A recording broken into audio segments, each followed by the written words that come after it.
11:23 on a Thursday, which means that it is time for Florida Weekly. Eric Raditz is joining us from his office. Eric, we're glad to have you on this morning. Let's get right to it.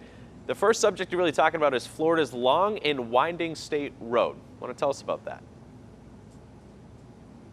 Yeah, so there are probably more popular roads out there that get a lot more of attention in Florida. Oh, I don't know, Alligator Alley or 75 or the Tamiami Trail.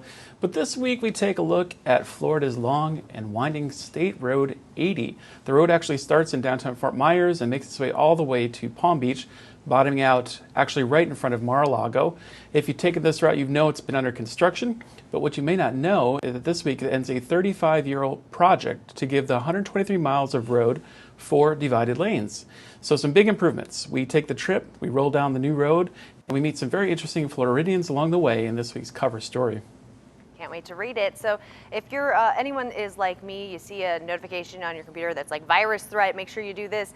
I usually just ignore it, but people are working from home now. So are they safe? Are they safe from these cyber risks? Well, usually they're not safe from cyber risks.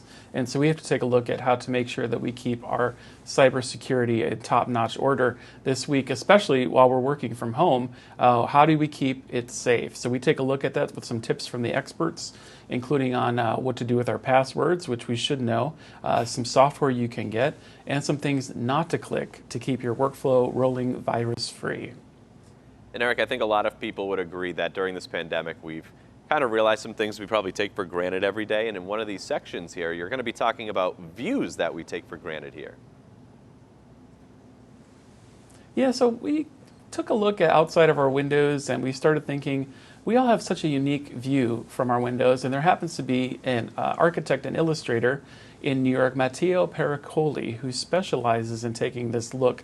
At one moment, he was looking out at New York City window, and it made him realize the importance of each of our views and how unique they are. So he started drawing them, and his work got popular, and he started drawing them for friends and celebrities, and he's published a book about them. This one on the cover you're looking at is from Wynton Marsalis's place in New York City, by the way, that he drew.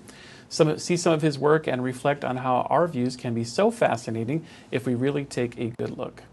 Yeah, that's one of the things with the pandemic that, like you mentioned, it's the little things that you didn't really notice before because you were so busy, and then when you had some time, you got to sit out and just kind of realize, like, hey, I actually have a lot of blue jays in my backyard. I realized that until, the past few months. All right, they're everywhere. All right. You know what, though? Our next segment, favorite one, at least mine, staying home or going out, the new one. You're talking about David Schwimmer, at Ross on Friends, but he's not doing something with Friends?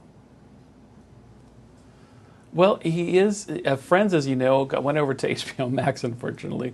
But he's coming out on a new series called Intelligence. In fact, we've seen a lot of streaming video platforms rising up that have just recently started. Disney Plus, for example, HBO Max, have all started within the year, but are in the top 5 streaming videos on demand platforms.